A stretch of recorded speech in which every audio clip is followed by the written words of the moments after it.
Bien, muy buenas noches con todos y con todas.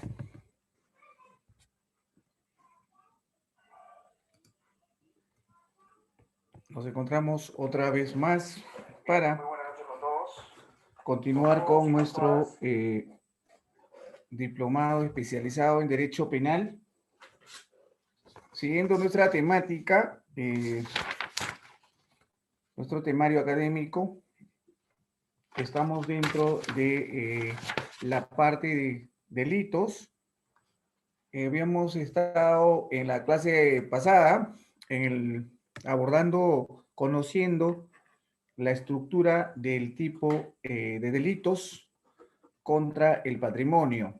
Los delitos contra el patrimonio, tanto hurto, robo, estafa, extorsión. Hoy vamos a ver extorsión, vimos un poco del artículo 202, que es usurpación.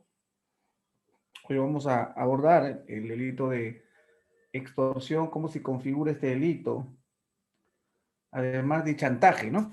Chantaje también. El delito de chantaje, sobre todo chantaje, es uno de los delitos que ha sido incorporados en el Código Penal, ¿no? Recientemente se podría decir, entre comillas. No obstante, esto ha sido publicado el 1 de octubre del 2018. Entonces, viene dentro de un grupo de delitos que son incorporados a nuestro Código Penal. Dentro de ellos encontramos a acoso, ¿no? Acoso sexual, ¿no? Chantaje y acoso y chantaje sexual. Bien, estos son delitos, a mi concepción, eh, mediáticos, ¿sí? Mediáticos.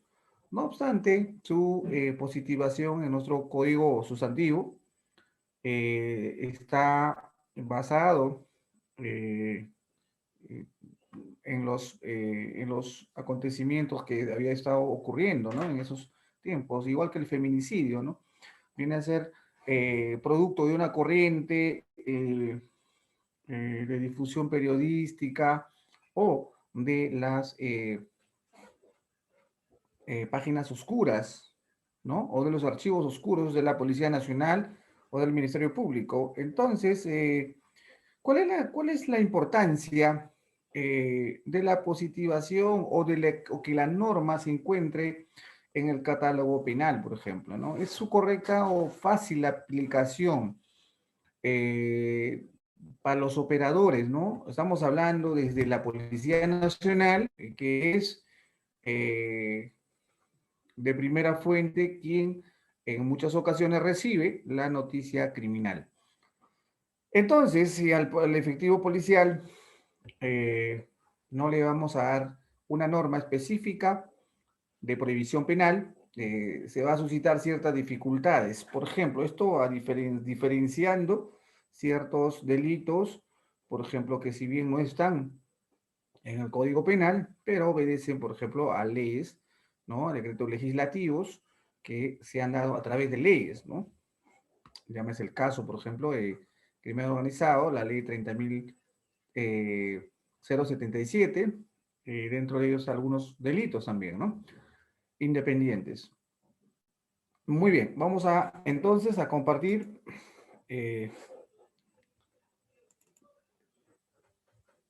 Debí haber compartido, ¿no? Ya, pensé que estaba compartiendo. Ahí lo ven, ¿sí? Sí se ve, ¿verdad? Es breve el delito de extorsión, no vamos a...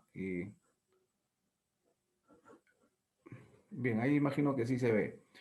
Tenemos 5 participantes. Bien.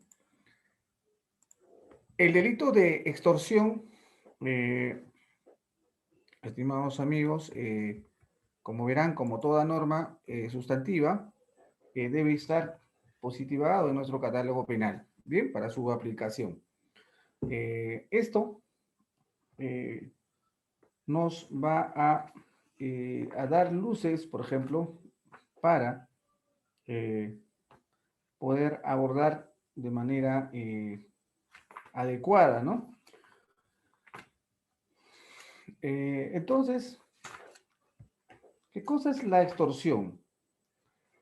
En definición, porque los diplomados, naturalmente, no necesariamente va a ser eh, formas de aplicar el código, ¿no? Porque la parte sustantiva escrita, sí, si bien está en el Código Penal, pero podemos nosotros en este tipo de especializaciones, podemos ir más allá, ¿sí? Más allá, para su debida conceptualización, para su debida, consecuentemente, aplicación, y no solo hacer referencia de la norma de la prohibición penal básica que está en el Código Penal.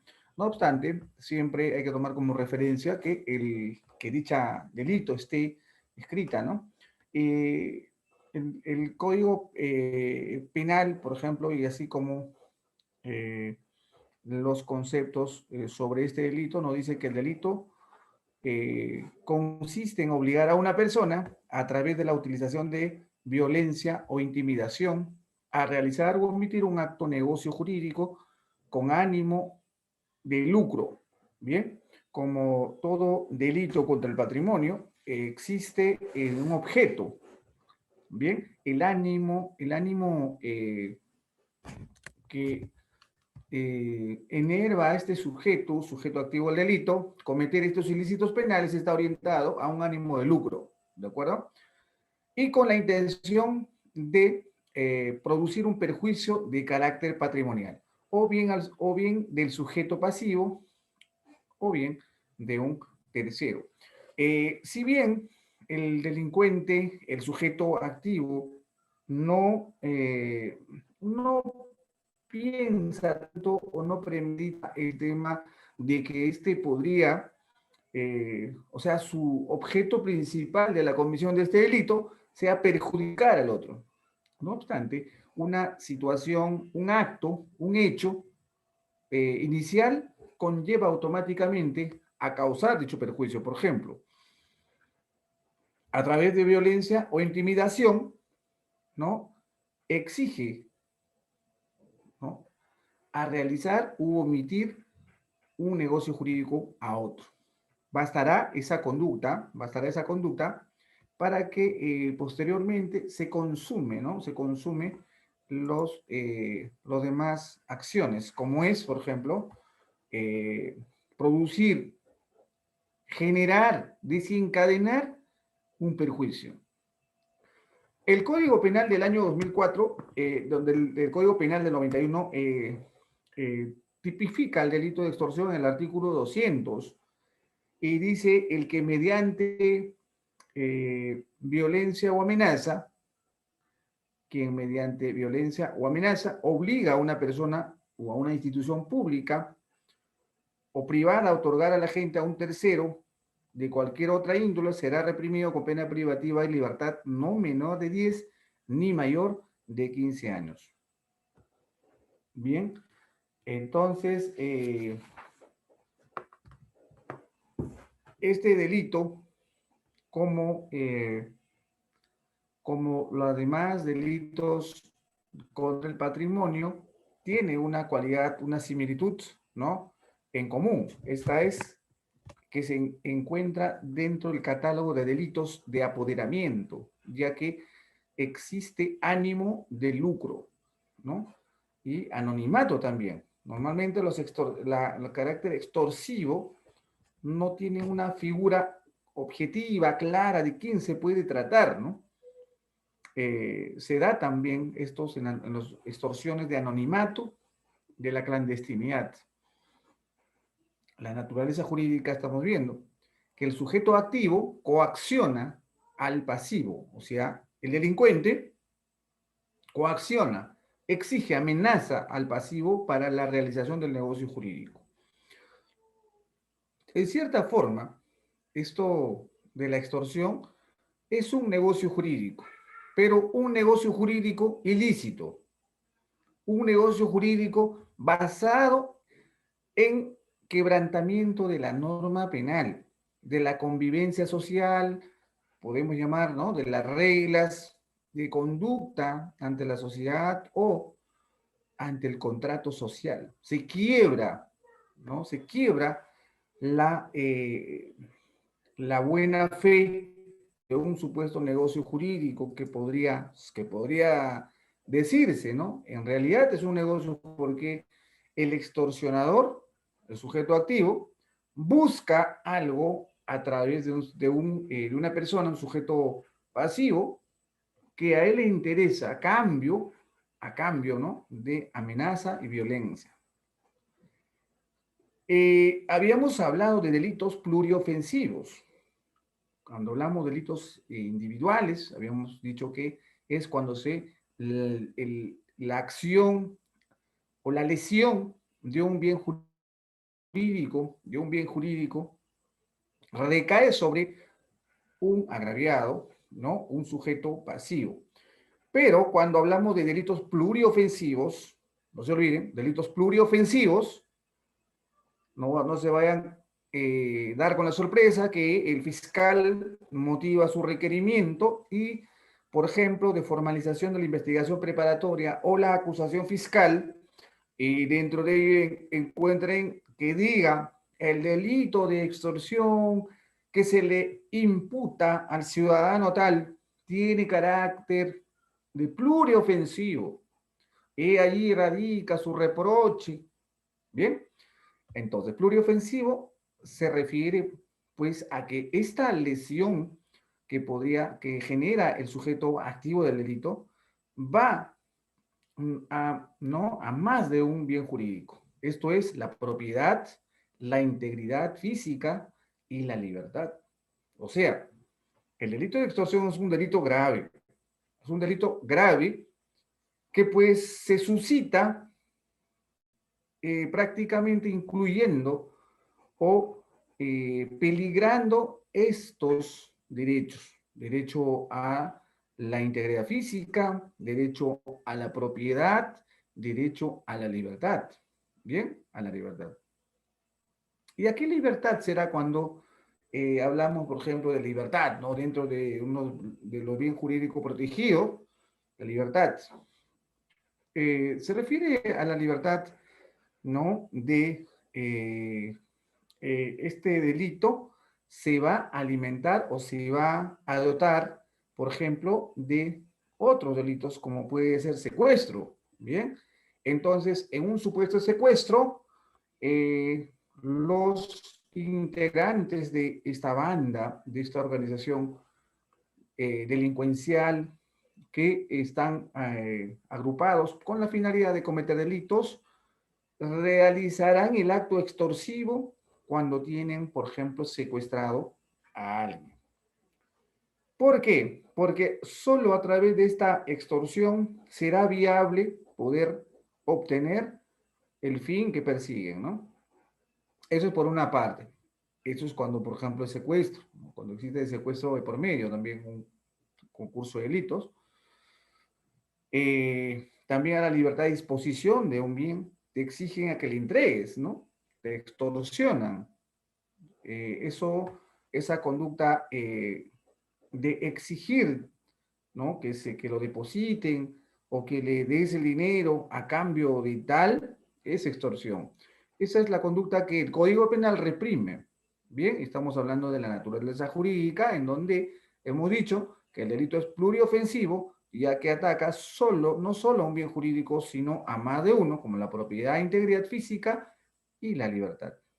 Bien, aquí, por ejemplo, en esta imagen vemos, en la imagen se puede apreciar. Voy a preguntarle, ¿se está compartiendo?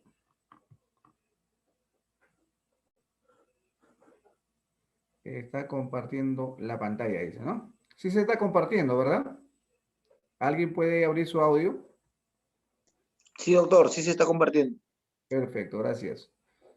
Entonces, por ejemplo, aquí en esta imagen podemos apreciar un sujeto con el teléfono móvil y tiene ¿no? ahí de rodillas a una persona, ¿no? a una persona con los ojos vendados. Esta es la modalidad clásica de la extorsión con secuestro, ¿ah? Con secuestro, ¿no? Secuestro extorsiva. Esta modalidad es muy aplicada, muy utilizada. Quienes vemos el área, nos dedicamos al, ¿no? Al litigio en el área penal, por ejemplo, para nosotros es bastante común estos casos, ¿no? Que no se hagan público es otra cosa, pero que sucede ampliamente. En la jurisdicción que suelo estar más tiempo, que es Lima Norte, se aprecian o los expedientes fiscales, policiales, judiciales. eh, Hay una preponderancia de este tipo de modalidad, ¿no? Típico, por ejemplo, ¿cuál es la modalidad que se está usando hoy en día? Eh, Existen de por medio un marcaje, ¿no? Un marcaje, reglaje a personas o personalidades que tienen cierta posibilidad económica. Bien, ¿no? Que esto tampoco va enmarcado a cualquier persona, ¿no? Está direccionado a una posibilidad de lucro. Bien. Entonces, una vez que identifican, marcan a ese sujeto activo, pasivo, y se toman el tiempo. Se toman el tiempo de hacerlo un día, una semana, ¿no? ¿Por qué? Porque el provecho que van a obtener, según sus cálculos, ¿no? Costo-beneficio en derecho penal económico, podemos decir, es, vale la pena, ¿no? Vale la pena. Entonces, invierten, ¿sí? Invierten. Hay personas que se dedican a ese seguimiento. Cuando este sujeto, por ejemplo, está en un restaurante, comió o algo, ¿no? Entonces van y ya tienen todo preparado y lo secuestran. Se lo lleva. Luego, si está acompañado, pues se deshacen de sus acompañantes y solo se lleva a quien puede pagar. Bien, a quien puede o tiene capacidad de que sus familiares puedan encontrar el dinero o acumular el dinero a efecto de llenar las pretensiones de estos delincuentes. Bien, esos casos son muy seguidos. Y comienza los actos extorsivos permanentes, ¿no? De forma cambiante. Y también los extorsionadores tienen cierta cualidad de que van entendiendo que a veces que el monto que piden es demasiado o sufren decepciones en cuanto a sus expectativas, que no era a quien tenían que extorsionar, a quien tenían que secuestrar, ¿no? Y al final terminan pidiendo, pues no casi lo que pueda el familiar, ¿no? Bien, hay que entender que cuando se realiza los secuestros, pues normalmente los golpean, ¿no? Los lesionan. Allí entra lo que viene a ser la integridad, ¿no? La integridad física, psicológica también, porque lo tienen secuestrado una semana, 15 días, podría pasar los días, ¿no? Y pues los delincuentes generalmente en este tipo de delitos no buscan matarlo, ¿no? Porque lo que buscan es un provecho. No obstante, podría desencadenarse también esa acción. Podría haber posibilidad de que se le pueda la mano, es un cardíaco, etcétera, ¿no? Muy bien, el tipo penal. Elementos del tipo. Cuando hablamos de un delito debemos estudiarlo, ¿no? En su configuración interna. Esto es, por ejemplo, el elemento del tipo. Los elementos de tipo son base para poder identificar un hecho y convertirlo al tipo específico a la cual voy a perseguir si soy fiscal. O si soy abogado, fiscalizaré si el fiscal ha hecho una debida subsunción. Si no lo ha hecho una debida subsunción, le diré al juez que corrija la fiscalía, porque se estaría tratando de un error, una tipicidad, porque no concurre elementos objetivos del tipo. Bien. ¿Y qué cosas son los elementos objetivos del tipo en el delito de extorsión, por ejemplo? El uso de la violencia o intimidación. ¿Es una exigencia legal? Sí, es una exigencia legal. ¿No? Por principio de tipicidad, por principio de legalidad, se exige que la tipicidad ¿no? sea precisa.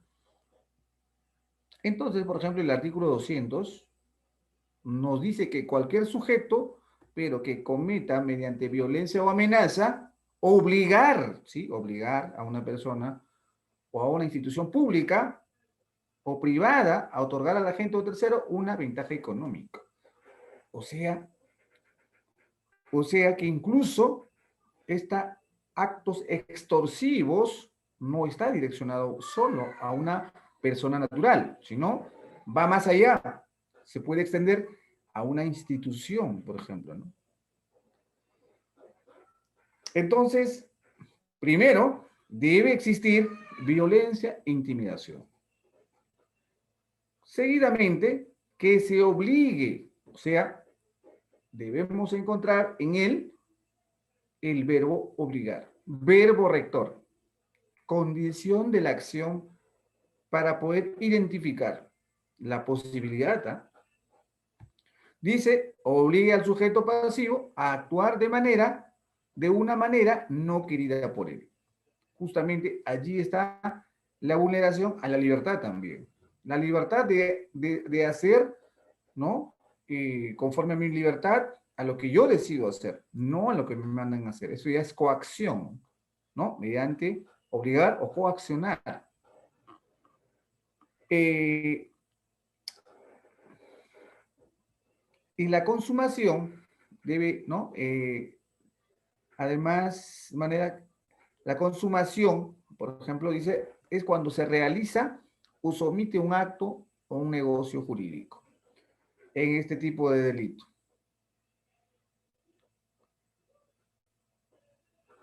El crimen organizado, por ejemplo,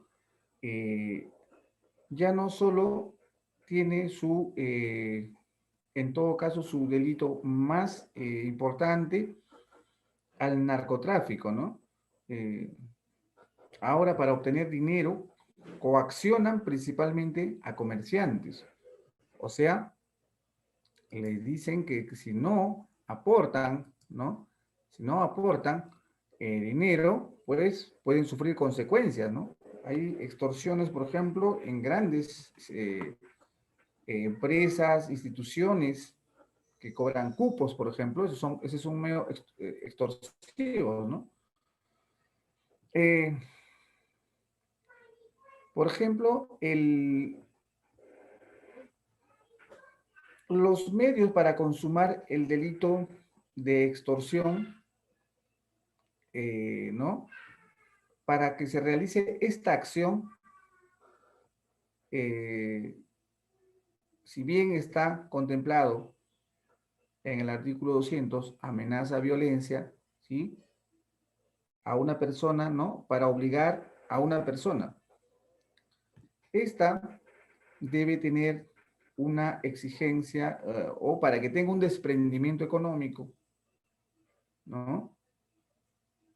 Y la amenaza es a efecto el anuncio o propósito de causarle un mal, un daño lesivo a la persona. Es en el caso, por ejemplo, del secuestro, por ejemplo, va a figurar efectivamente la amenaza. O me das el dinero, que te estoy pidiendo $1.000.000, o te mando su cabeza o su brazo, ¿no? Suelen decir. Así lo ha señalado, por ejemplo, el expediente 2528 de 1998 en la Corte Superior de Justicia Penal de Lima. Por ejemplo, ¿en qué momento se configura el delito de extorsión? El expediente 1057, 2001, Huánuco, dice la segunda sala penal: para que se consume el delito de extorsión, es necesario que la víctima cumpla con entregar el dinero solicitado. ¿Bien? Situación que no se produce si el agraviado es liberado. O sea, es necesario que se haya consumado, ¿no? El delito se haya agotado. Entonces, esto nos da a entender de que la tentativa viene a ser, conforme al artículo 16 y 200 del Código Penal, ¿no? Constituye, por ejemplo, haber realizado llamadas anónimas al agraviado, realizar, señalando falsamente pertenecer, por ejemplo, a una banda tal, ¿no? El delito citado, por ejemplo, no se consuma, ¿no? En tanto, si bien se realizó el depósito, pero esto no fue eh, apropiado por la inculpada, al ser detenida antes de retirarlo del banco, porque son detenidos, por lo que ha quedado en un nivel de tentativa. Entonces, en ese contexto, lo que se va a realizar es considerar cierta, al momento de determinar la pena, se considerará este hecho. Bien, esto, por ejemplo, pueden verificar en el expediente 98-0225 Guaylas. Y, por ejemplo, ¿cuál es la diferencia entre delito de extorsión, delito de robo? La Ejecutoria Suprema del 26 de mayo del año 98, recurso nulidad 120, 2004, Arequipa, nos dice que, estando a la forma y circunstancia de la comisión de los hechos, se llegó a establecer que concurren elementos objetivos y configurativos del delito de extorsión, puesto que los procesados, usando como modos facilitadores, ¿no? La vis compulsiva o intimidación con amenaza a la víctima a hacer la entrega de ventaja patrimonial económica consistente en una suma de dinero, ¿no? En una suma de dinero. En delito de robo, la acción se consuma cuando se produce el apoderamiento ilegítimo de un bien mueble, sustrayendo del lugar donde se encuentra. Igualmente concurren los modos facilitadores, ¿no? Vis compulsiva y vis absoluta. Pero en este caso, o sea, en el de robo, es entendido como arrebato, posterior huida del sujeto, ¿no? Usando igualmente la violencia para ¿qué? Doblegar a su víctima, ¿bien? La capacidad defensiva que éste pueda tener. Situación que no concurre en el delito de extorsión. ¿Por qué? Porque en este tipo penal el sujeto activo usa la coacción. O sea, la amenaza a través de una distancia, ¿no? Ese sería el medio de violencia, de la coacción. Por ende, el verbo rector es obligar, así dice esta ejecutoria, o sea, obligar a otro, ¿no? Por lo que estos delitos son excluyentes. Cuando existe una cierta problemática en cuanto a la tipificación, hay que volver a ver la estructura, ¿no? La estructura que hemos dicho, la naturaleza jurídica de cada tipo, a efecto de realizar una debida interpretación y una subsunción. De otra forma, no vamos a poder diferenciarlo, ¿no? Podemos cometer ciertos errores en su tipificación. Y bueno, la diferencia también del delito de extorsión con secuestro, muchos creen que cuando existe el delito de secuestro, sí o sí, pues nos va a llamar ¿no? El sujeto activo, el delincuente, a efecto de pedirnos un monto, ¿no? Dinerario, a efecto de dejarlos libres. Bueno, esa acción de que te va a llamar, pues, ¿no? O de repente te robó el vehículo y quiere ofrecerte cierto negocio jurídico, ilegal obviamente, a cambio de que te entregue el vehículo, debes depositar una suma de dinero en una cuenta, ¿no? O las extorsiones también desde los penales. Por ello, el tipo penal de extorsión señala como modos facilitadores lo siguiente: cuando la gente utiliza violencia o amenaza o manteniendo en rehén a una persona y con ello obliga ¿A qué? A entregar una ventaja económica, obviamente indebida, o de cualquier índole, ¿no? Porque puede exigirte el sujeto, bueno, no tienes dinero, pero ¿qué vendes? Bueno, yo tengo una tienda de artefactos, bueno, tráeme 4 laptops, puede exigir, ¿no? Entonces, en consecuencia, podemos decir que, por ejemplo, en esta ejecutoria suprema del 15 de julio del año 2004, recurso de nulidad 1195-2004 Lima, señala, ¿no? Por ejemplo, eh, que en el caso de autos se ha mantenido en rehén a un menor de edad con ánimos eminentemente lucrativos. En consecuencia, se está frente a un secuestro extorsivo, comisivo.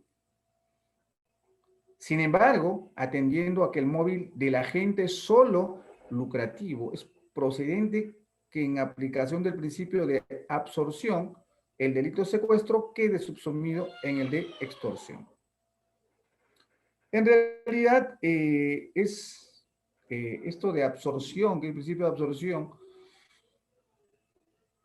también puede ser un concurso aparente, ¿no? de leyes, ¿no? Cuando se suscita, por ejemplo, varios supuestos delitos independientes, pero son de penalidades graves y por principio, por ejemplo, de lesividad, otros principios, en este caso, por esta sala, esta ejecutoria suprema del 15 de julio, ha considerado el principio de absorción, o sea, calificar esto como solo como delito de extorsión, ¿no? Ya el delito de secuestro para ellos queda de lado como delito independiente, pero que se habría valido del secuestro para extorsionar, ¿sí? Para extorsionar. Bien, entonces eso referente la, eh, a lo que es el delito de extorsión. El delito de chantaje está también dentro de esta unidad que se nos ha encargado, a este diplomado. El delito de chantaje ha sido incorporado, como bien había señalado, ¿no? Recientemente, y lo vamos a encontrar en el artículo 176, ¿sí? 176. Han sido incorporados el artículo 176A, artículo 176B, acoso sexual, y artículo 176C. El delito de chantaje es nuevo en nuestro país, pero era, por cierta forma, si bien amerita en algún momento, pues, no su viabilidad a través de una norma positivada en un catálogo sustantivo, ¿no? Pero por fines de aplicación, ¿no? De aplicabilidad para los operadores del derecho, pues se ha tipificado y nos dice que el que amenaza e intimida a una persona por cualquier medio, incluyendo el uso de tecnologías eh,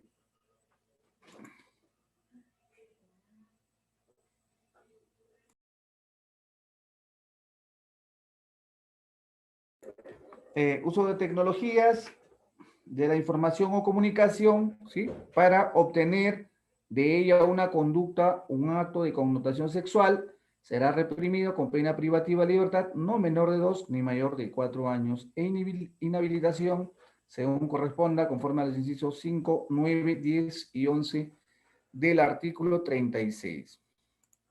Esta prohibición legal, como verán, exige también ciertos verbos rectores, ¿no? Esto es amenazar e intimidar. ¿Bien? amenazar e intimidar. Eh, los delitos, por ejemplo, aquí podemos ver la difusión de imágenes de contenido sexual cuando sin, ¿no? Cuando sin autorización se difunden imágenes, materiales audiovisuales o audios con contenido sexual de cualquier persona que se obtuvo, ¿no? Con su consentimiento. Pena de 6 años, 2 a 6 años.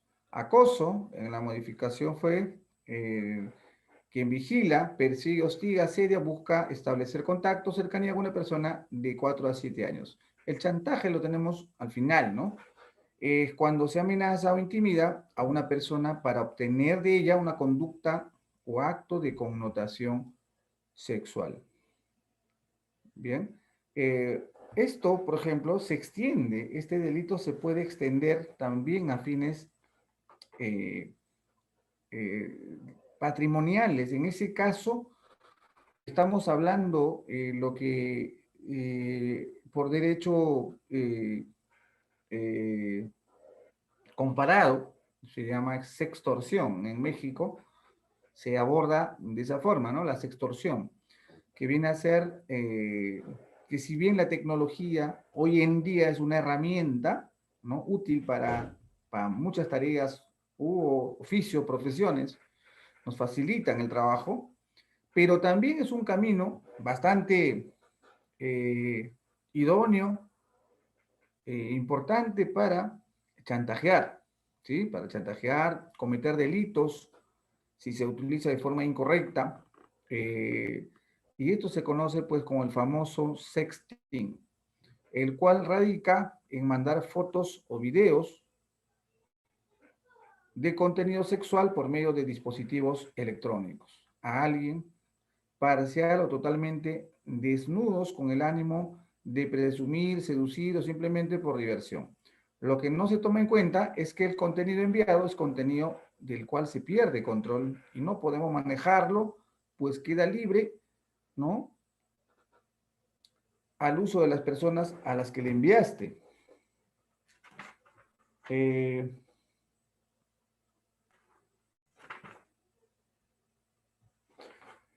este es el típico caso, amigos, colegas, este es el típico caso que te aparece una chica bonita, ¿no? Sexy supuestamente en fotos, y de pronto te habla, ¿no? De la nada te habla, te escribe. Y bueno, el sujeto pasivo cree que le ha llamado la atención a alguien, ¿no? A alguien importante, a alguien bonita, supuestamente. Lo que no sabe es que detrás de esa imagen no necesariamente puede ser una fémina, no necesariamente. Puede ser que sean sujetos desde las prisiones, por ejemplo. Bien, entonces a partir de allí hay que tener cuidado, porque la información que puedas estar enviando o la conversación que puedan estar tornándose por ahí algo atractivo, algo bonito, puede estar siendo grabado, manipulado, a efecto de que con esa información puedan llegar a extorsionarte, chantajearte, es la palabra ya con esta modificatoria del Código Penal, en donde tipifica el hecho con el decreto legislativo 1410, ¿sí? Entonces, lo curioso es que en el Perú no creo que haya esas denuncias, ¿no? No ha habido esas denuncias de sextorsión, pero estoy seguro que hay muchos casos, ¿ah? Estoy seguro. El chantaje sexual, pues, ¿no? Y la pena es relativamente alta. Vamos, ¿cómo abordamos este delito? Su aplicabilidad, porque vamos, una norma que no pueda ser perseguible, aplicable, ¿para qué sirve? ¿No? Esto va a ser para rellenar el código.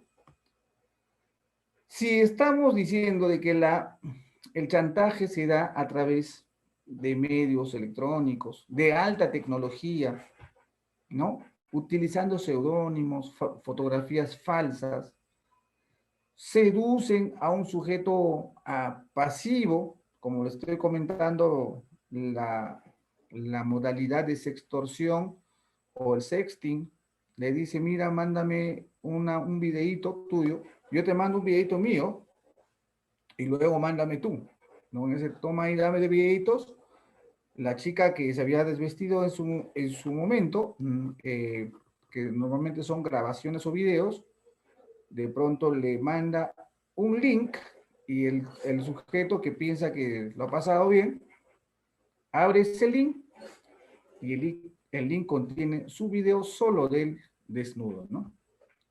Ese video va a ser utilizado por estos delincuentes, va a ser utilizado con un fin de sextorsionar, o sea, extorsionar. Va a amenazar con enviar a sus contactos, amigos, familiares, si es casado, esposa, ¿bien? Aparte de la buena reputación, se ve en peligro otros factores económicos, anímicos y demás. A cambio, ¿qué exige este sujeto, estos delincuentes? Exigen dinero, ¿no? Exigen dinero. Dice que la deposites tanto, ¿no? El que expresa de estos delitos. Por eso son pocos los que denuncian estos delitos. He visto más en expedientes de otros países, en México, en Colombia, por ejemplo. Es común denunciar estos actos, ¿no? Muy bien, de repente un poco por la vergüenza, ¿no? Pero está legislado y, claro, la utilidad, ¿cómo podemos perseguir esto? Es que la policía de alta tecnología debe ser quien desarrolle la fase investigativa, es quien debe tratar de ubicar a estos delincuentes a través del sistema, ¿no? De las tecnologías, del rastreo tecnológico, del rastreo tecnológico. Muy bien. Bien, amigos. Ahora, colegas, vamos a dar un paso diferente. Dejamos los delitos contra el patrimonio que hemos concluido.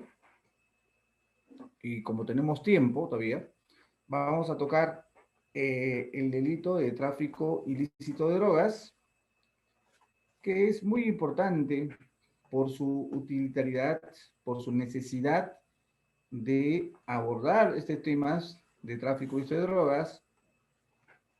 Uno de los delitos también populares en nuestro país, muy populares, toda vez de que el Perú es uno de los países mayores productores de droga, ¿no? De droga. Cuando hablamos de delito de tráfico ilícito de droga, debemos saber que estamos entrando a la sección segundo de delitos contra la salud pública. Bien, delitos contra la salud pública. Ello nos tiene que hacer entender que va a comprender varios tipos de modalidades de tráfico ilícito de drogas.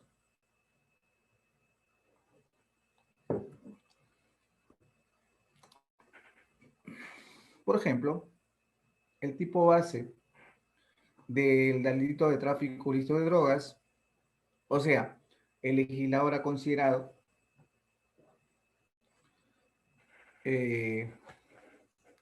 la tipificación del artículo 296, ¿no? El artículo 19 del decreto legislativo 824 del 24 de abril del año 1996, ¿no? Ha tipificado en el artículo 296, promoción o favorecimiento al tráfico ilícito de drogas, ¿no? Promoción o favorecimiento al tráfico ilícito de drogas. Lo cual, conforme vemos en nuestras diapositivas, Está en pausa. Dejar esto. A ver qué ha pasado. No puedo compartir. Estoy compartiendo, ¿sí?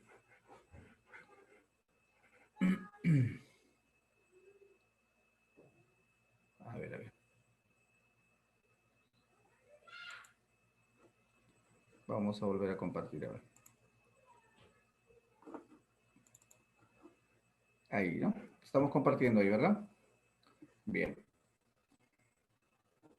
Las características de la política penal nacional relativa al tráfico y consumo de drogas, por ejemplo. Cuando hablamos de un delito o de un grupo de delitos, hay que entender que este está diseñado para reprimir, ¿no? A través de una política criminal, por ejemplo, contra el tráfico ilícito de drogas, así como hay diseño de políticas contra delitos contra el patrimonio, ¿no? Las modalidades de arrebato, delitos eh, violentos, ¿no? De todas las modalidades que hemos conocido. Y también existe política criminal con delitos sexuales, que va a ser después de este grupo de delitos, vamos a tocar temas sexuales. Existe, obviamente, un diseño de política nacional relativa al tráfico y consumo de drogas. Bien, hay permisibilidad de consumo, sí, no está prohibido consumir en el país. Lo que está prohibido es su tráfico, ¿sí? O su, como dice nuestro código, el favorecimiento, facilitación ilegal, ¿no? Para ello hay que entender la criminalización de tráfico ilícito de drogas, criminalización de la comercialización de materias primas e insumos. O sea, si queremos atacar al tráfico ilícito de drogas, ¿sí? A través del tráfico ilícito de drogas, como instrumento de política criminal usando el derecho penal, vamos al inicio, ¿no? Antes que se produzca, ¿sí? Antes que produzca la, la droga. Esto es, antes de que se cree el producto en su concepción inicial. Criminalizamos la comercialización de materias primas e insumos. Por ejemplo, la venta del queroseno, ¿no? En nuestro país ya fue. Criminalización de la posesión para el tráfico ilícito. Criminalización de conductas promotoras del consumo. No criminalización del consumo personal. Como sea, nuestro sistema jurídico no prohíbe el consumo, ¿no?, personal. No obstante, eso no quiere decir que el sujeto consumidor de drogas puede tener o pueda ser hallado con 1 kilo de cocaína, por ejemplo, ¿no? Sí, pero es para mi consumo. Está bien, porque incluso podemos pensar que el sujeto compró por mayor, ¿bien? Y se abasteció para la pandemia, por ejemplo, 4 bolsas de pasta básica, pero eh, la criminalización exige también que al consumidor se le dé la posibilidad de que solo puede tener para su consumo cierta cantidad. Superado esa cantidad, estamos entrando a un terreno de la prohibición penal, de la represión.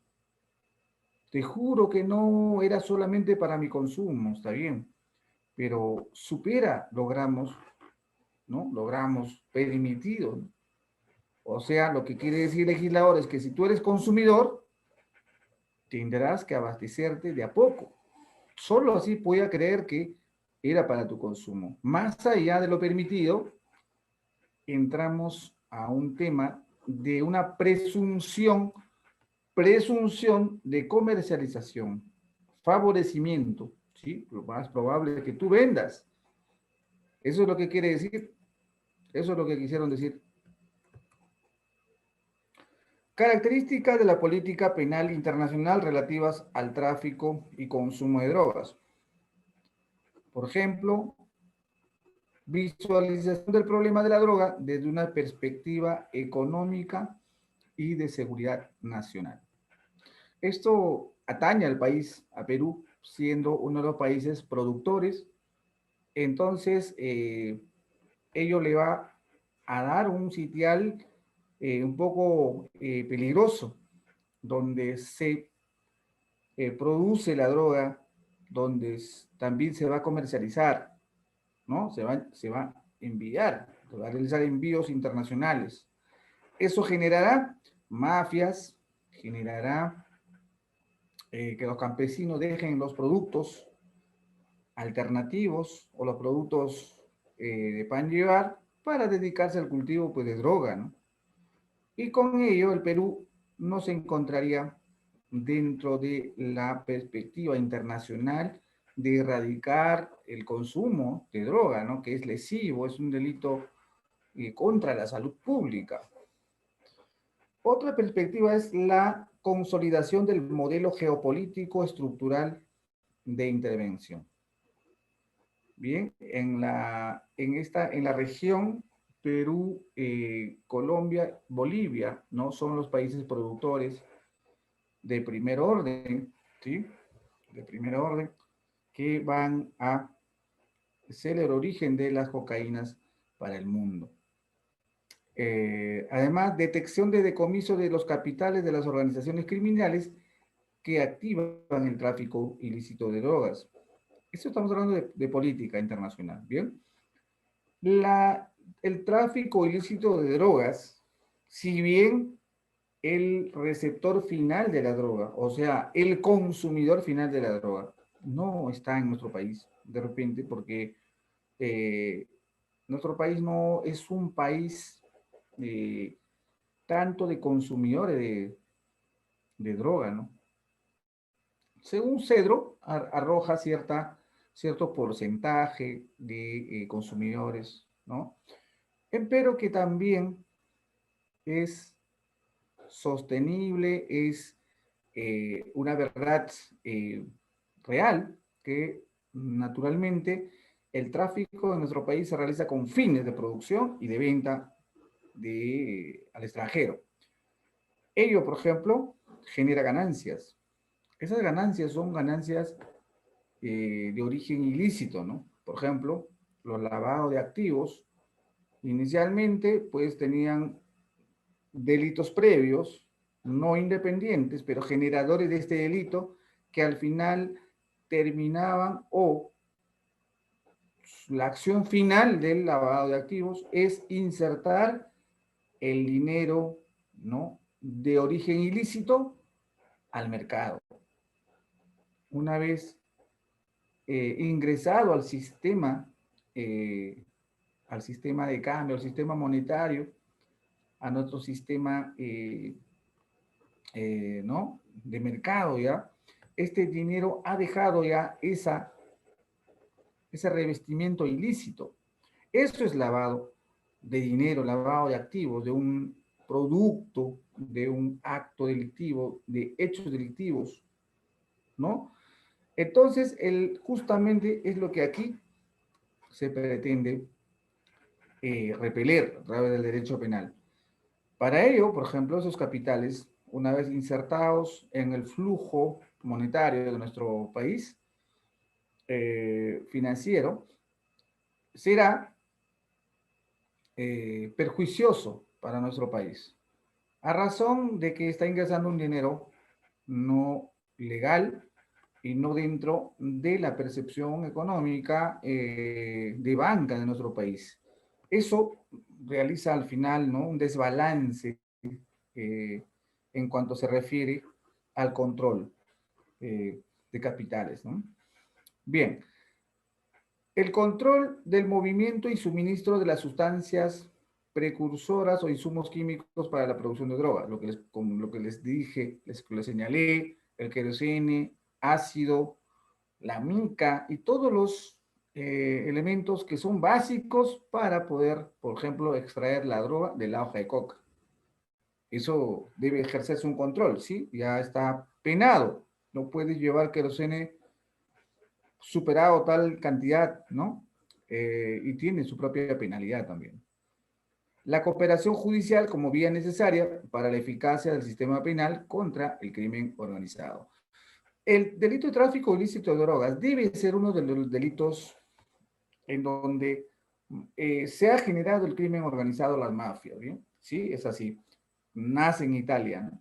En Italia, tiene su origen allá en Italia, y justamente, si bien otras mafias pues han tenido ciertos inicios, ¿no? No necesariamente en Italia, sino en Estados Unidos, en el periodo, ¿no? Eh, de la prohibición de la venta de alcohol, por ejemplo, y las mafias pues traficaban alcohol, ¿no? Porque eran muy requeridas. Hubo un tiempo en donde la economía norteamericana prohibió la venta de alcohol, de licores. Entonces el alcohol era valiosísimo. Estamos hablando de las mafias sicilianas que se dotaban de estos ilícitos mercancías, o sea, de whiskies, ¿no? A efecto de poder traficarlas, ¿no? Y de esa forma, pues han realizado grandes fortunas en Estados Unidos inmigrantes italianos.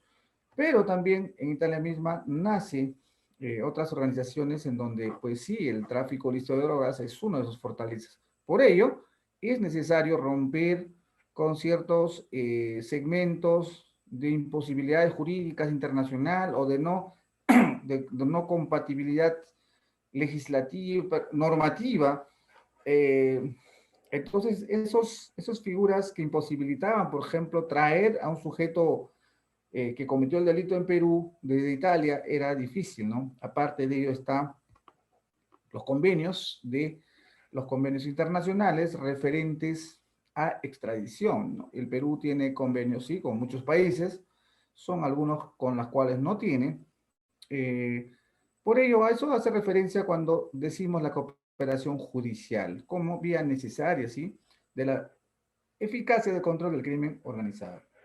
Por eso, crimen organizado se conoció su perfil más claro con el tráfico listo de drogas.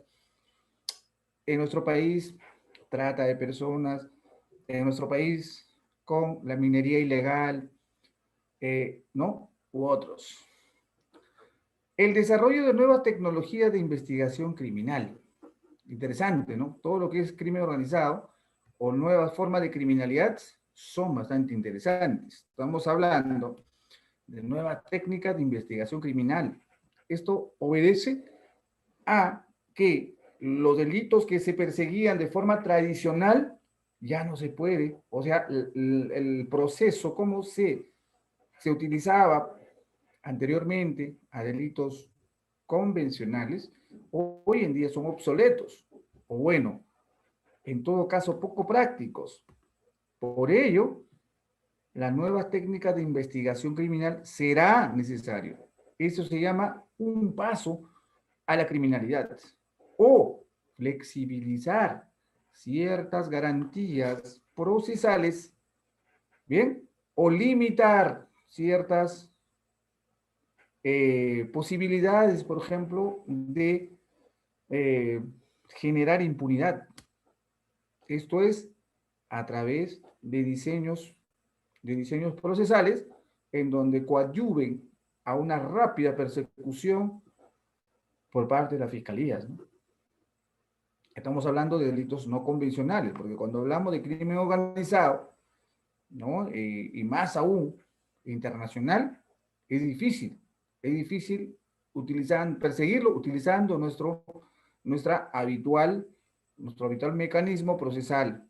Para eso están figuras hoy en día, figuras nuevas, novísimas, ni tan nuevas, pero que nacen con el Código Procesal Penal, tales como procesos especiales de colaboración eficaz, por ejemplo, ¿no? Colaboración eficaz, testigo protegidos y todo eso que pueda ser favorable a una rápida intervención del Estado. Muy bien. El tráfico ilícito de drogas, en síntesis, entramos al delito El Código Penal lo contempla, como les había señalado en el artículo 296, la prohibición penal sustantiva con circunstancias agravantes en el artículo 297. ¿Sí? Artículo 97 tiene unos puntos de agravantes, agravación, y las circunstancias atenuantes se encontrarán en el artículo 298 del Código Penal. Bien, y finalmente estaremos ante tipos especiales. Esto es, bien, entonces, por ejemplo, comercialización y cultivo de amapola, marihuana o siembra compulsiva, el artículo 296A, ¿no? Los tipos especiales. Tráfico de insumos químicos, artículo 296B. Descripción, administración, expendio indebido de medicamentos fiscalizados, artículo 300. Instigación al consumo de drogas, 302, y consumo involuntario de drogas, artículo 301, ¿no? Tipos especiales de tráfico ilícito de drogas. ¿Qué cosa es droga? Bien, hablamos de droga, de tráfico ilícito de drogas, pero tenemos que conocer qué cosa es droga. Droga, lo que caracteriza e identifica a las sustancias calificables como drogas es producir alternativa o conjuntamente los efectos conocidos como dependencia psicológica, dependencia física, síndrome de abstinencia, síndrome de tolerancia. Bien, eso que estoy señalando es grave, ¿no? ¿Y grave para quién? ¿Grave para el banco? No, es grave para la salud pública. Y la salud pública, si bien es un ente abstracto, que con la lesión ya a este bien jurídico se va a objetivizar.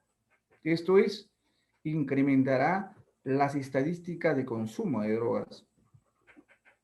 Es un daño psicológico, dependencia física, y todo esto acarrea problemas familiares, una cadena de problemas. Bien, esos eran conceptos dogmáticos, ¿sí? Tenemos que abordar siempre también temas dogmáticos, casuísticas. El artículo 296, habíamos dicho que teníamos, ¿no? Tráfico ilícito de drogas en 4 puntos: tipo básico, circunstancias agravantes, circunstancias atenuantes y tipos especiales. Vamos a hablar del tipo básico. Primero, la promoción, favorecimiento o facilitación del consumo ilegal de drogas mediante acto de fabricación, tráfico.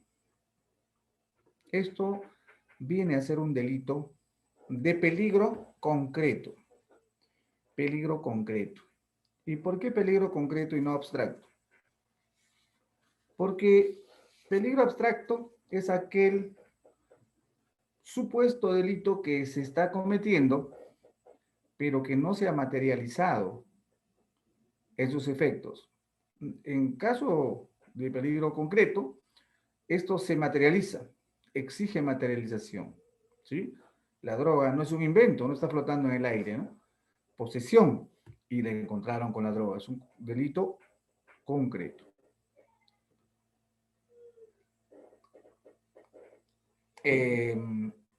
Pero por ejemplo, posesión, ¿con qué fines, no?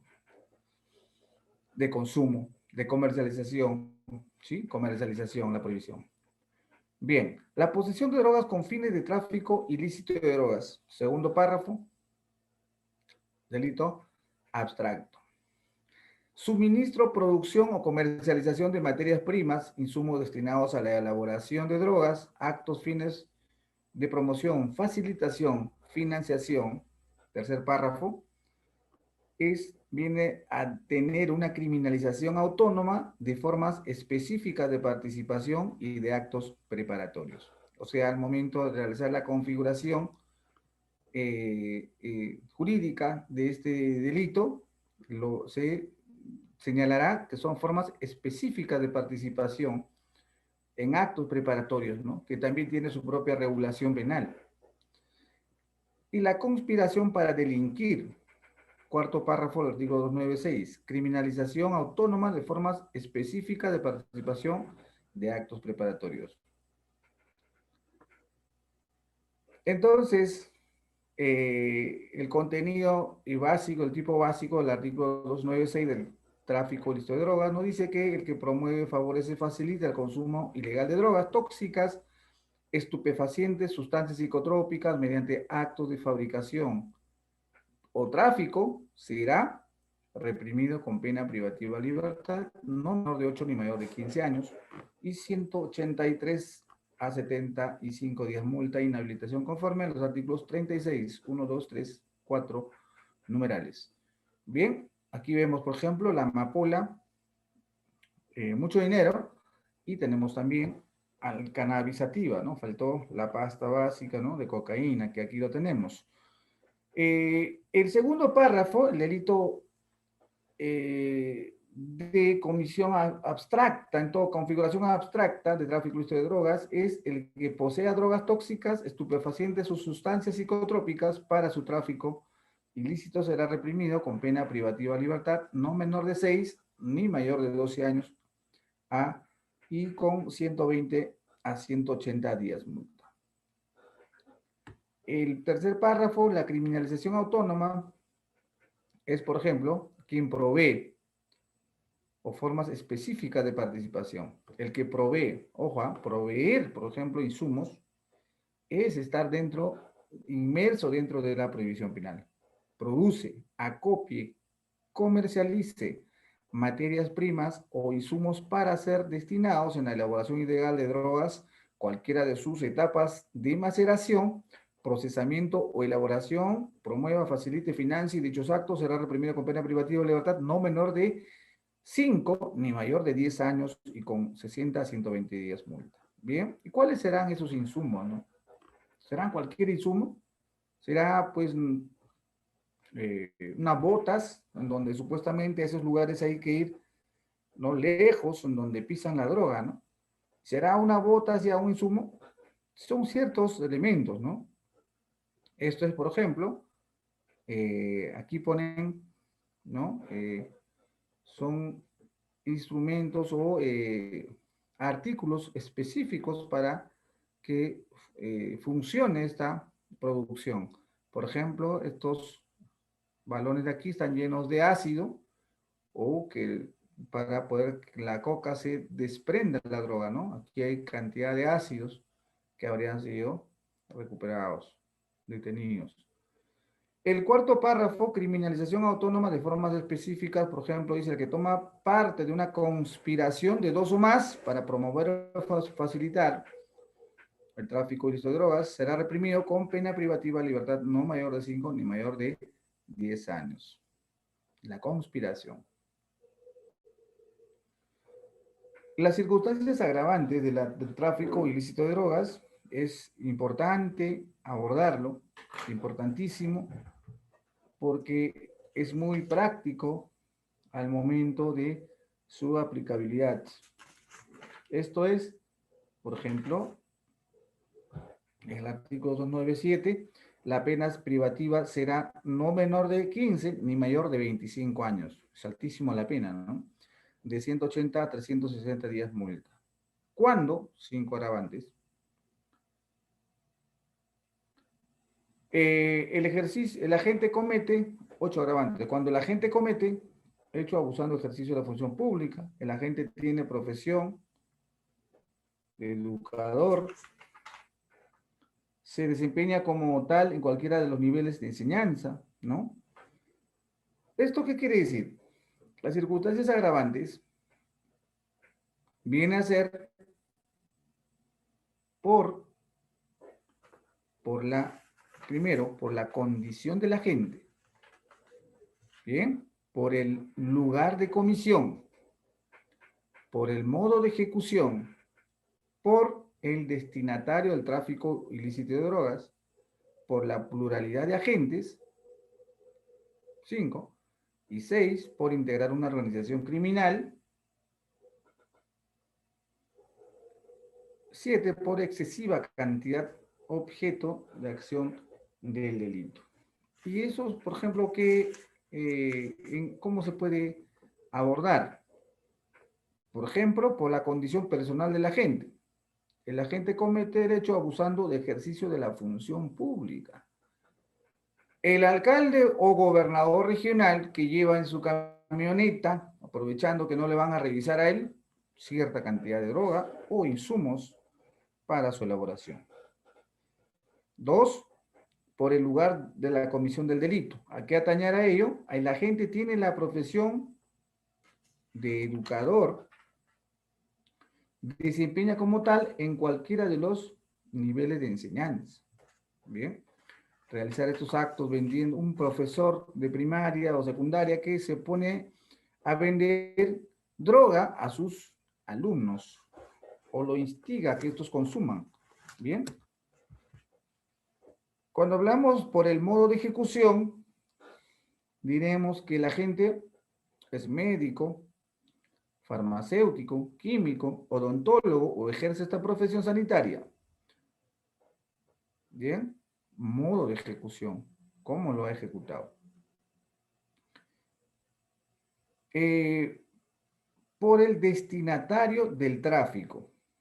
El agente vende drogas a menores de edad o los utiliza para la venta, emplea una persona inimputable.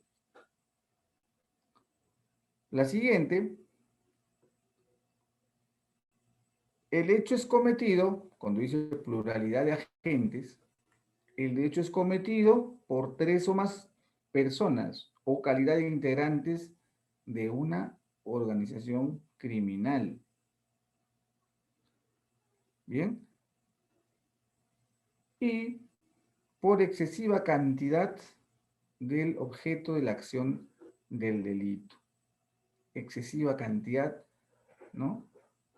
De la acción del delito. Estos que comercializan, ¿no? Altísimas cantidades, ¿no? 10 kilogramos, por ejemplo, de clorhidrato de cocaína, 5 kilogramos de látex de opio o 500 gramos de sus derivados y otras. Las circunstancias agravantes de segundo nivel o grado, dirigir una organización criminal por financiamiento a actividades terroristas y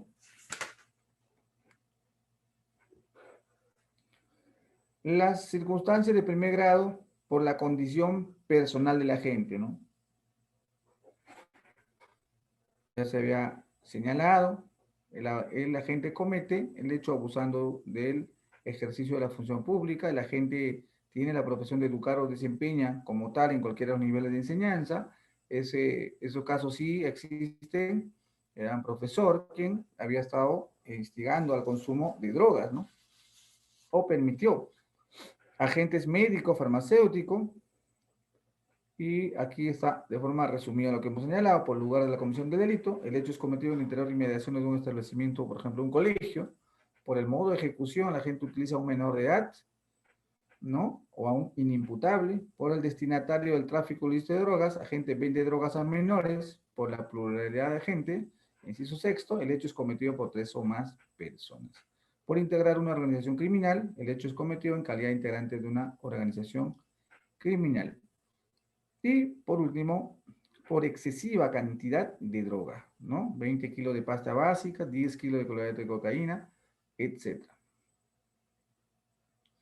Y las circunstancias agravantes segundo nivel o grado, lo que señalé, por dirigir una organización criminal, de hecho ligado a esta, ¿no?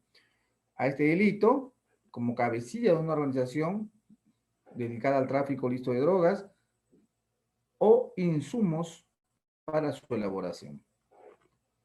Además, por financiamiento terrorista. El agente vale el tráfico ilícito de drogas para financiar actividades terroristas. O ellos hacen, ¿no? Los narcoterroristas pues están sirviendo a estas actividades en su origen para, usándolo o brindándoles protección, ¿no? O los extorsionan a cambio de que puedan continuar laborando en ellos. Las circunstancias atenuantes de tráfico ilícito de drogas es el artículo 298 nos da cierta viabilidad, por ejemplo, por el volumen de droga. El volumen de droga, ¿no? El artículo 298 nos dice en nuestro catálogo penal la cantidad de droga fabricada. No, la pena será privativa de libertad, no menor de 3 ni mayor de 7 años y de 180 a 360 días multa. ¿Y esto qué cosa es? Viene a ser el inciso primero: la cantidad de droga fabricada, extractada, preparada, comercializada o poseída por el agente no sobrepase a los 50 gramos de pasta básica de cocaína, derivados ilícitos. Bien.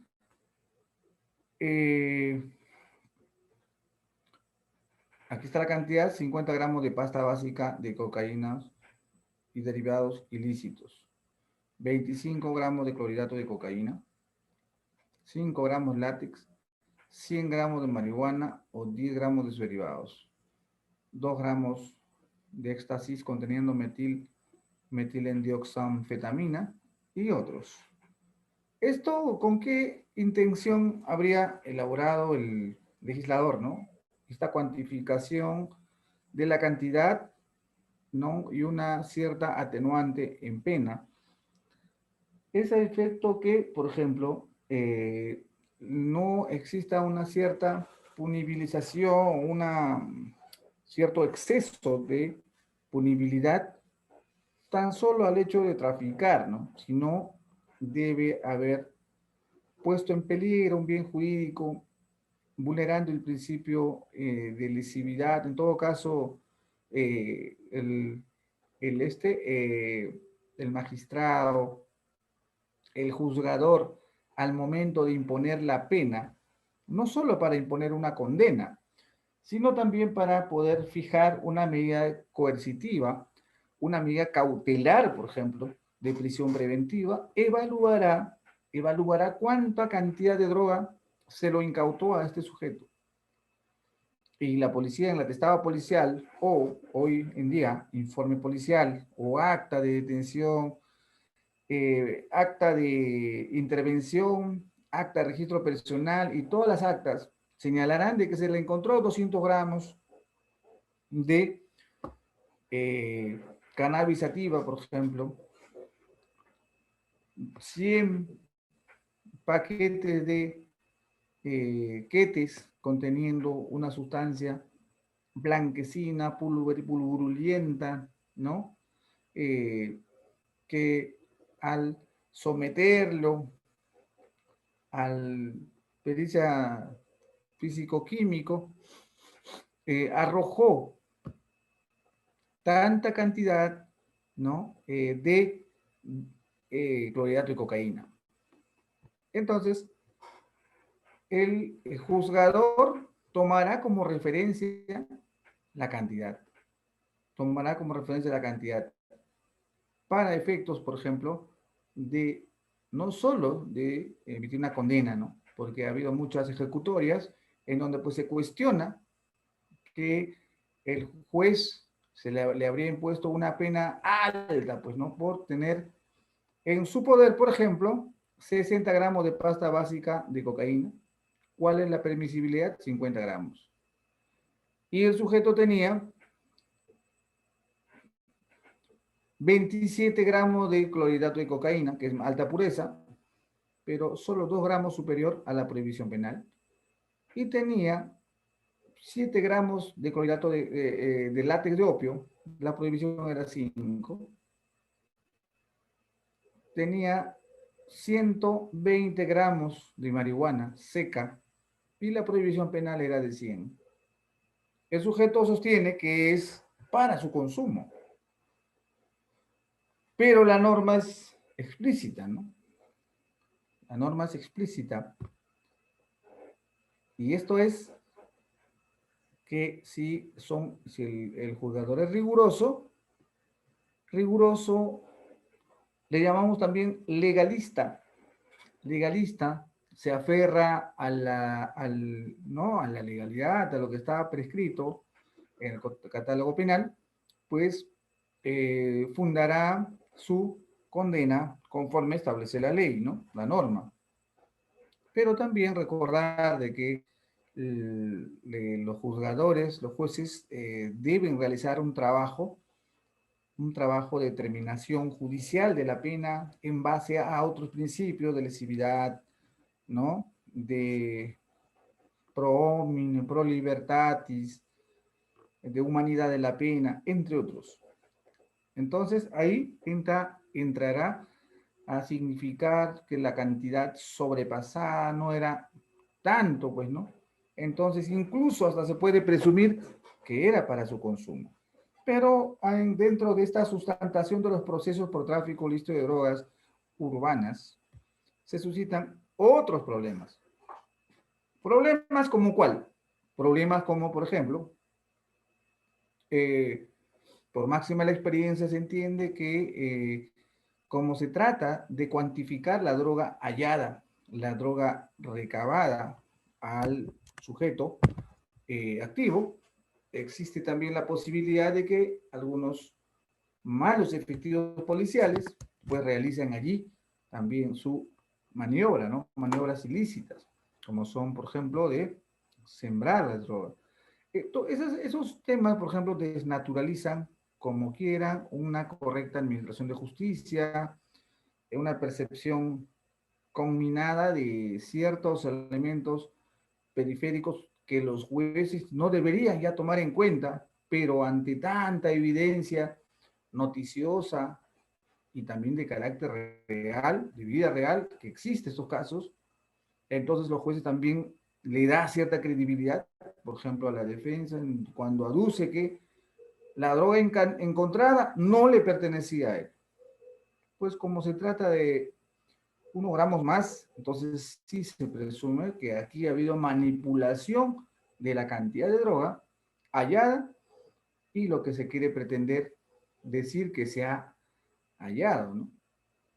Bien, eso, por ejemplo, lamentablemente, sí, sí es un problema, una problemática por las cuales hay mucha arbitrariedad judicial, muchos que están condenados, quizá por consumidores, ¿sí? Más que por la prohibición penal, y que la prohibición penal básica de este delito, nosotros como abogados penalistas no vamos a entrar al detalle, ya hemos hecho un trabajo dogmático en señalar, por ejemplo, las políticas criminales en ciertos especificaciones cuando abordamos tráfico ilícito de drogas, ¿no? Y las políticas nacionales e internacionales por la cual se debe conocer. No nos compete más que realizar nosotros un trabajo en base a la norma penal.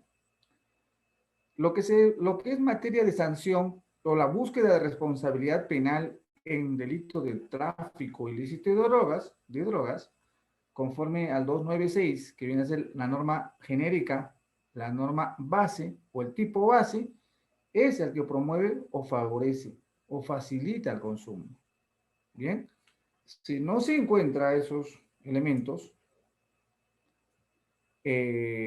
descriptivos y normativos no coinciden, entonces estamos ante una atipicidad, una causal de atipicidad.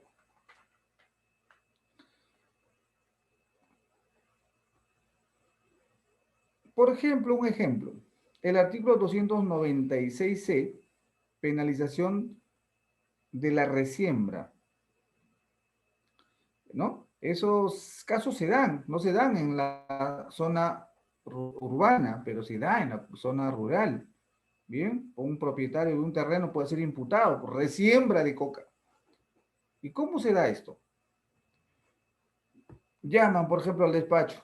Doctor Vargas, hay un caso de allá de Santa Rosa de Ayacucho, en donde a un señor tal lo han, bueno, quiere abogado porque lo han denunciado la fiscalía por resiembra.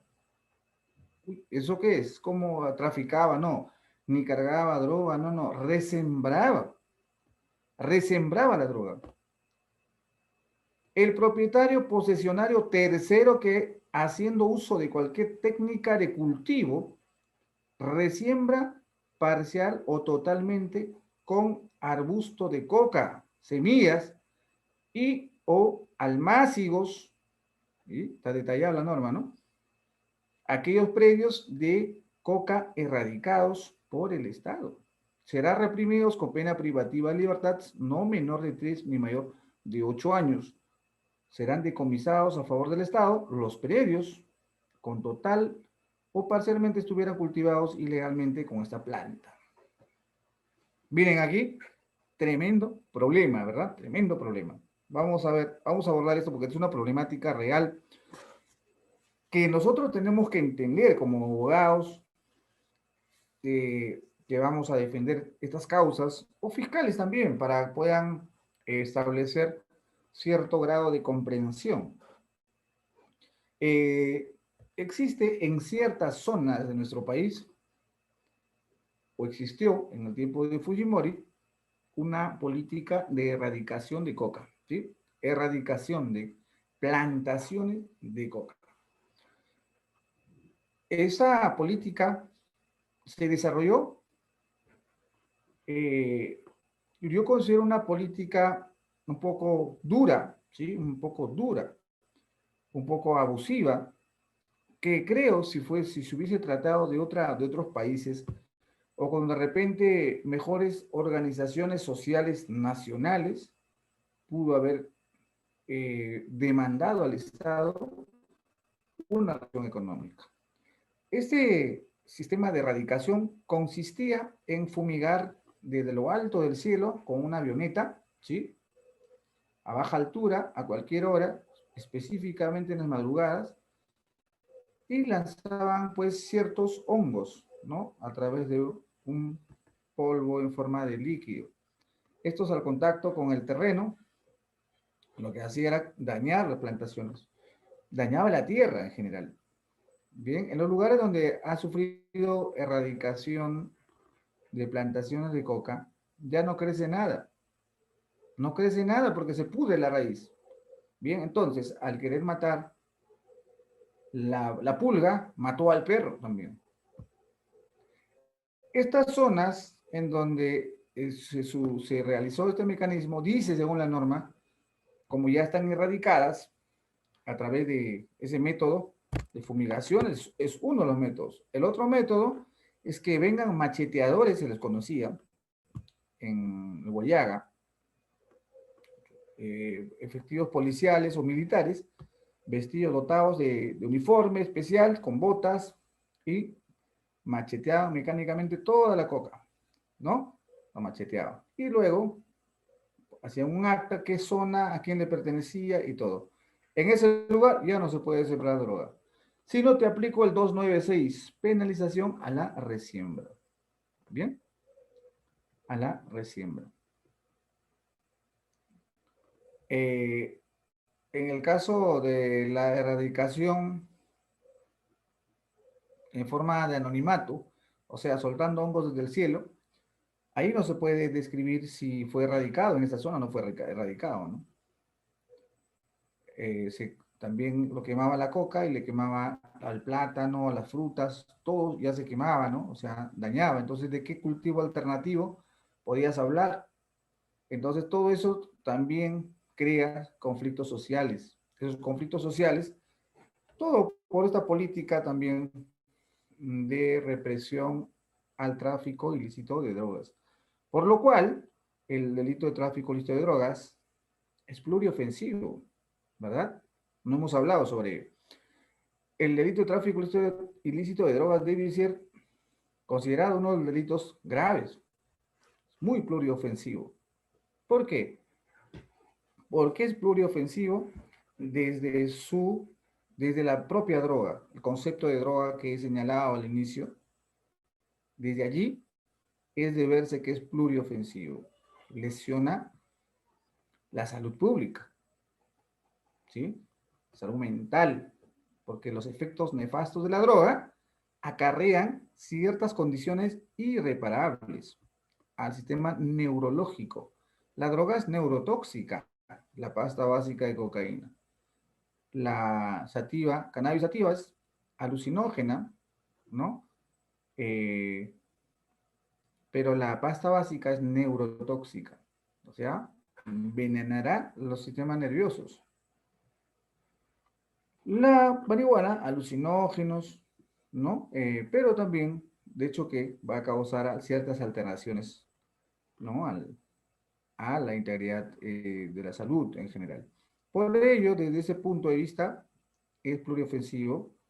Es pluriofensivo porque lesiona el orden monetario nacional, creando un ingreso no regulado por el Estado, sino que proviene de producto de tráfico ilícito de drogas, que es un capital extranjero ilegítimo que se inserta, ingresa, ¿no? al flujo monetario, a la circulación nacional, desestabilizando nuestro sistema económico. Dos.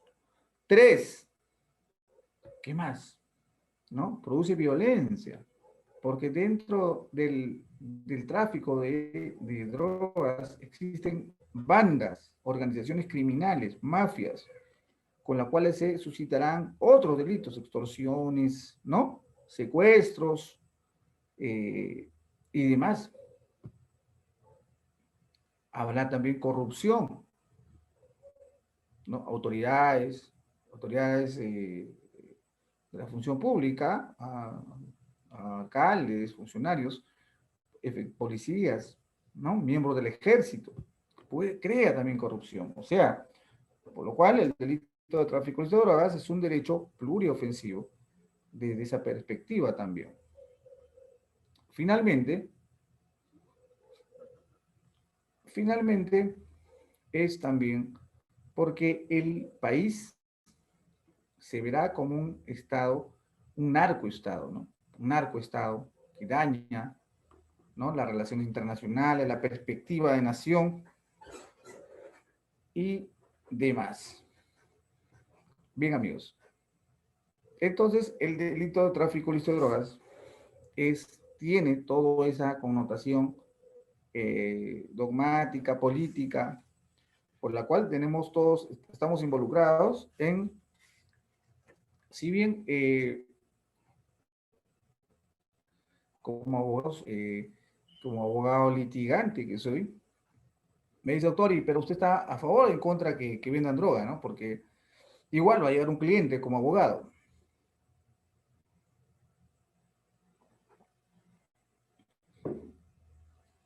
El ser humano debe tener dos perspectivas. Uno es la perspectiva persona, humana, parte de esta sociedad. Dos, la perspectiva profesional u oficio. Bien, esas dos deben estar debidamente enmarcadas, o sea, separadas. Como persona, me podrás hacer preguntas y yo te responderé conforme a mi concepción personal, al miedo que tengo de cualquiera de mi familia pueda, ¿no? Ser parte de la drogadicción de mis hijos. Y, pero si me pregunta, doctor, pero entonces al traficante de drogas, ¿lo puedes defender? Entonces te responderé, ¿yo a qué me dedico? ¿Soy economista? No soy. ¿Soy médico? Tampoco. Soy abogado. Soy abogado especializado en derecho penal. Eso es lo que hago, eso es lo que aprendí, eso es lo que constantemente me sigo capacitando. Eso no tiene que ver como lo que puedes pensar como persona. Uno tiene que disfrazarse de su oficio o profesión para hacerlo correctamente. Bien, para hacerlo correctamente. Esto es, defiendo a la persona, al sujeto. Defiendo al sujeto a la persona que tiene derechos. Ese derecho es derecho a la defensa. Yo estudiaré, defenderé de una forma técnica, ¿bien? Encontraré falencias en el proceso o su relación o vinculación a dicho delito, ¿no? Buscaré estrategias como lo que debe hacer un abogado.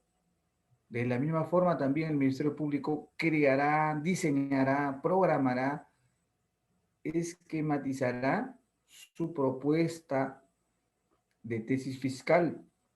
Bien, entonces esto es una lucha jurídica, bien, una lucha jurídica que no tenemos que llevarlo a casa.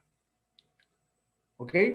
Después de una buena audiencia, el fiscal y el abogado deben darse la mano o saludarse dignamente, ambos habiendo realizado una tarea debida, una tarea conforme también para lo cual está siendo contratado, y el fiscal, obviamente, debe tener ciertos dotes para que el Estado lo haya contratado, para que nos defienda a la sociedad.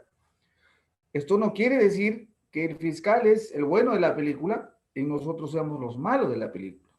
No vayan a decir, el abogado deja libre, ayuda a que salgan estos delincuentes. Es que la justicia sin derecho a la defensa no existe. No existe.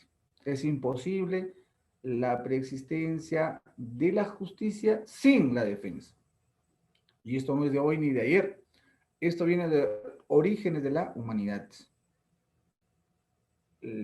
No existe justicia sin derecho a la defensa. Por lo cual, si vamos a imputar a alguien, tenemos que darle las condiciones de defensa. Vamos a hablar eso en el proceso que nos vamos a adelantar más adelante. Todavía tenemos tiempo para hablar de etapa de investigación, por ejemplo, en el proceso común, diligencias preliminares, investigación preparatoria, formalización, etapa intermedia. Vamos a hablar de técnica de litigación oral, alegato de apertura, clausura, contraexamen, y por ahí podemos hablar de la teoría del caso, podemos hablar ciertos principios que subsisten, por ejemplo, dentro de un proceso común, comparado con nuestro Código de Procedimientos Penales del 3940 con el 2004. Bien, esas notables diferencias que todavía subsisten en algunos distritos judiciales y algunos elementos, pues, no básicos, ¿no? Pero como les decía, como les señalaba, defender tráfico ilícito de drogas, un abogado especializado debe ser un honor. Un honor porque vamos a abordar un tema muy importante y difícil como es este tipo de delitos, que tienen modalidades, ¿bien? Modalidades. ¿Puede un psicólogo, un psiquiatra avergonzarse de tratar de sanar la cabeza a un sujeto peligroso que mató a pedradas a una niña? No, porque está ejerciendo su profesión. El médico que salva a un delincuente que acaba de matar 3 personas y fue herido, ¿estará cometiendo una falta ética o tendría que eh, inyectarle una dosis de veneno y para que muera de una vez? No, justamente ahí va. La responsabilidad profesional o de oficio nada tiene que ver con la concepción personal. La ética no va por ahí. Bien, amigos. Decíamos entonces, las circunstancias atenuantes era lo que podía reducir la punibilidad del hecho cuando se realice el trabajo de determinación de la pena, que es básico. Bien, el inciso segundo nos dice que las materias primas o los insumos comercializados por el agente que no excedan de lo requerido para la elaboración de las cantidades de droga señaladas en el inciso anterior.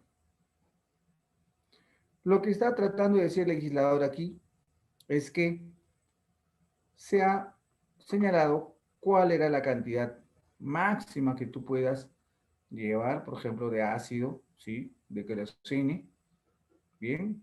Y pasado esa cantidad, se sobreentiende que no lo llevas para fines, pues, ¿no? Para cocinar con leña, querosene, ¿no? Porque ahora hay gas. Lo estás llevando para otros elementos. ¿Y qué cosa se hace con querosene aparte de eso? Droga. Máxima la experiencia. Ah, espérate.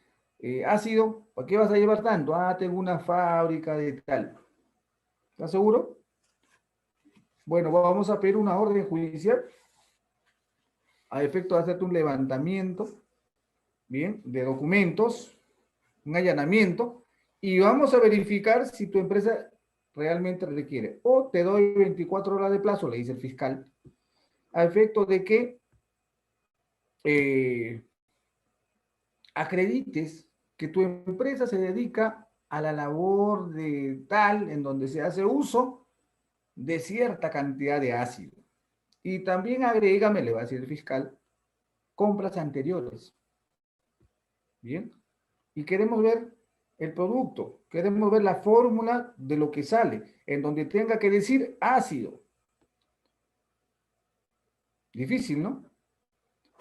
Entonces allí el fiscal tiene el paso adelante. Los tipos especiales del artículo 300 al 302 del Código Penal, eh, suministro indebido de droga. Esto es el médico, farmacéutico, químico, odontólogo u otro profesional sanitario que indebidamente receta, prescribe, administra o expende medicamento que contenga droga tóxica, estupefaciente, psicotrópica, será reprimido con pena privativa de libertad no menor de 1 ni mayor de 5 años, inhabilitación conforme a los tal artículos. ¿No? Interesante este tipo penal, porque no solamente dice eh, eh, administra, sino también prescribir, recetar. Esto es el caso, por ejemplo, esto es el caso de las drogas que vienen en comprimidos, ¿bien? En comprimidos. Entonces, el médico está también limitado, ¿no? Por no tanto máxima de la experiencia, sino por un tema de la ciencia, ¿bien? Porque aquí, cuando se realice, por ejemplo, un perito de parte, será médico y señalará, pues, que no, ¿quién ha dicho que debe prescribírsele tanta droga, ¿no? A este señor como parte del tratamiento, ¿no? Eso no se hace en la medicina, va a decir, ¿no? Entonces, está ese profesional sanitario, quien está encargado de la salud pública, de todas las personas, ¿no? Tiene un límite también, ¿no? Tiene un límite. Entonces, el médico no puede recetar una gran cantidad, ¿no? ¿Y por qué no?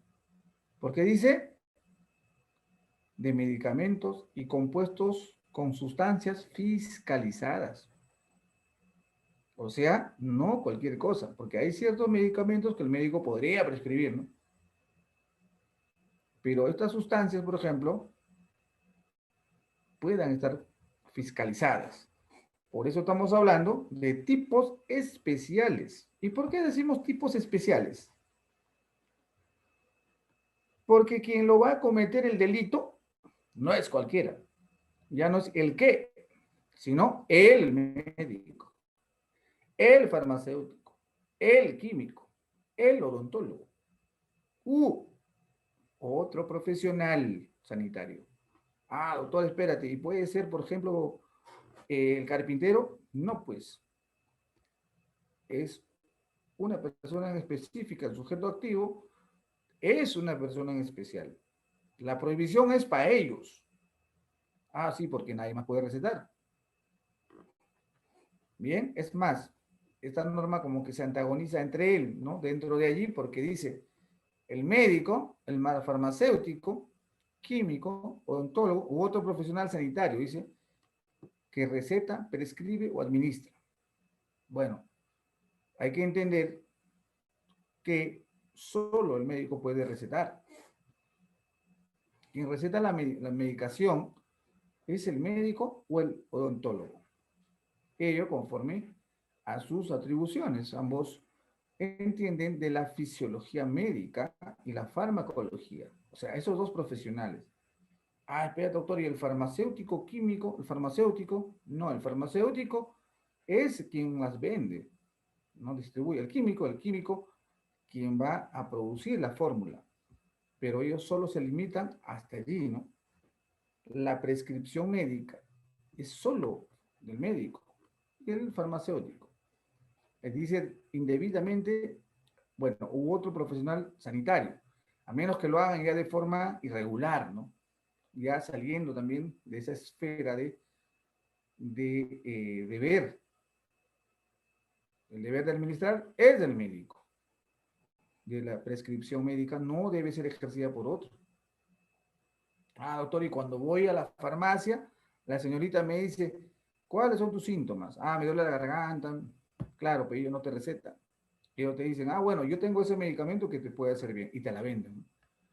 En otros países es un acto irregular, porque eso sería una usurpación de una función específica o grado, título, ¿no? De un médico. Se está ejerciendo ilegalmente la profesión también, porque la labor del farmacéutico, del técnico en farmacia, es de vender, expender, con supervisión de un químico farmacéutico. No es la de recetar. Y si le pasa algo cuando toma esa pastilla, esa ampolla, por ello, es necesario conocer la prohibición de los agentes, ¿no? Que puedan estar inmersos. Tampoco el médico dice puede recetar lo que le da la gana, ¿no? Incluso el médico está condicionado a la norma penal. Y justamente va para ellos esta norma penal. Viene el muchacho intoxicado y le dice, ¿qué ha pasado a la policía? Se murió mi hijo porque este médico le recetó esto. Le recetó benzodiazepínicas en gran cantidad. Le recetó tal, le recetó cual, ansiolíticos. Ah, ya, son sustancias controladas, ¿no? Bien. ¿Cuánto le recetó? Vamos a pasar al pericio. ¿Está bien esto? Le dice el pericio, dice, no es mucho, se excede. Esto excede para eh, una normal, ¿no? Receta, ¿no? Eso no es habitual. Entonces, configura el artículo 300. Consumo involuntario de drogas mediante coacción o engaño. Artículo 301 de nuestro catálogo penal dice que el que subrepticiamente o con violencia o intimidación hace consumir a otro una droga será reprimido con pena privativa de libertad no menor de 5 ni mayor de 8 años o con pena multa, ¿no? Subrepticiamente es que sin que este sujeto se haya dado cuenta que estaba consumiendo droga. Típico caso, lo que pasa es que nosotros tenemos que hacer un trabajo mental para poder verificar en qué casos, en qué situaciones podemos encontrarnos dentro de esta prohibición penal. No hay que olvidar de que solo se puede imputar en lo que conforma, lo que se encuentra dentro de la norma. Bien, esto es el típico chico novato, pues no, que nunca ha probado droga, no ha probado droga, y que sus amigos son consumidores habituales y pues le dan droga, ¿no? De forma, de repente, obligándolo, o fumas, o te cortamos, ¿no? O si no, de otra manera indirecta. El chico se intoxica gravemente, lo llevan y cuenta los hechos. Bien, y estamos dentro de ello. Si el agente actúa con el propósito de estimular o difundir el uso de la droga, o si la víctima es una persona manifiestamente inimputable, la pena no será menor de 8 ni mayor de 12. Es más grave si se trata de un inimputable.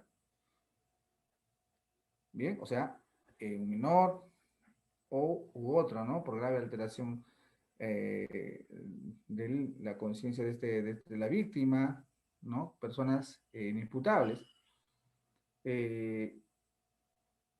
Esto es que coaccionar a que consuma droga. Coaccionar a que consuma droga, muchas veces quedaban impunes, ¿no? Impunes. Ah, su amigo le había dado droga. Sí, pero no quería, pero bueno, ya quedó ahí, ¿no? La norma exige, por ejemplo, exige, ¿no? O reprime estas conductas con el artículo 301. Por último, instigación al consumo indebido de drogas. El que instiga o induce a personas determinadas para el consumo indebido de drogas será reprimido con pena privativa de libertad no menor de 2 ni mayor de 5 años. Si el agente actúa con propósito de lucro o si la víctima es persona manifiestamente inimputable, la pena no será menor de 5 ni mayor de 8 años. Esto es parecido a lo de anterior, ¿no? Solo aquí se usa violencia, intimidación, se hace consumir droga. En este caso se usa instigar. La instigación es diferente a usar violencia. La violencia es directa, la violencia es, o intimidar, es obligar, ¿no? En cambio, la instigación es de forma indirecta, lo induces, lo llevas, ¿no? Lo maquinas a ese sujeto para que consuma droga, ¿no? Un consumo indebido. Y más grave es esto en menores de edad. Como no existe una violencia directa ejercida o intimidación, por ello es que la penalidad es menor, ¿no? No es tan grave, ¿no? Como lo que acá podemos ver, de 8 a 12 años. En el caso de instigar, estamos hasta 8 años, ¿no? No menor de 5 ni mayor de 8 años. En caso de que la víctima se tratase de un menor o un inimputable, manifiestamente inimputable. Muy bien. Bien, ahí nos vamos a quedar y para la próxima vamos a entrar a delitos contra la vida, el cuerpo y la salud, en donde se va a abordar feminicidio, homicidio, aborto, lesiones. Bien, esperemos ir avanzando hasta ahí la próxima semana. Muy bien, muchas gracias. ¿Hay un comentario, pregunta o algo? Un minuto.